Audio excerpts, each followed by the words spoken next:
Mimi ningetaka kuchukua nafasi hii kuambia jamii ya Mugusi, tafadhali wakati umefika mjitafutie heshima kama jamii. Na njia ya kutafuta heshima kama jamii ni kuwa nyuma ya kiongozi mmoja ndio aongee na viongozi wengine Kenya. Ndio Kenya ikipangwa, serikali ikipangwa, mkue pale kwa meza bila kupitia kwa broker. Number 2 ni kutafuta heshima ya jamii ya kuhakikisha ya kwamba kiongozi wenu anaheshimika ndani ya hiyo jamii. Ni makosa sana kiongozi wa jamii akitukana na vijana hapo ambaye ni wa jamii. Lazima wazee wa Mugusi watafute hao watoto waambie ni makosa kumtukana kiongozi wa jamii.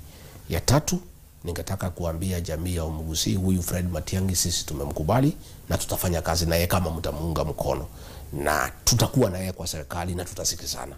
What I can promise, sitaki kusema atakuwa rais ama atakuwa nani, lakini kama mtamuunga mkono atakuwa part of the team ambaye itaongoza Kenya, that will deliver Kenya, na atachangia kiasi kikubwa sana katika hiyo serikali. Lakini ndio afaulu na ndio akuwe taken seriously, na sisi na wale wengine ambaye tunaongea ni muhimu muunge mkono.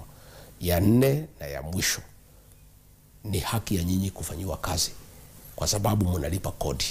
Sio lazima mpigie William Ruto makoti kwa sababu yeye si Mungu ndio mfanyiwe maendeleo. Ni haki yenu kama Wakisii ku demand zile project zote ambaye zilianzishwa zimalizike.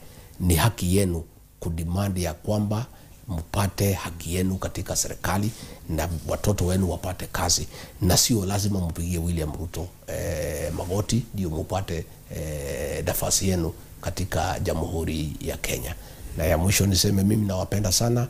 Ni matumaini yangu ya kwamba watu ya mlima na watu ya Mugusi tutakuwa pamoja, tutatembea pamoja, na tunawapenda sana, na sisi tuko na mambo mingi sana, tunakaribiana sana.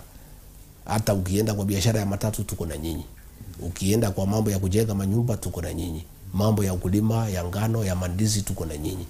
Hata pale jela sisi ndio wengi. Kwa hivyo Mungu alituleta pamoja kwa sababu nyingi. Kwa hivyo kama inawezekana, na ni ombi langu, na mimi nafurahi sana kuongea na Fred Matiang'i na tunaelewana, kama itawezekana watu ya mlima Kenya na watu ya Mugusi wakati huu tufanye kazi pamoja, nitafurahi sana. Sisi tulifurahi sana na Mzee Simon Nyachae.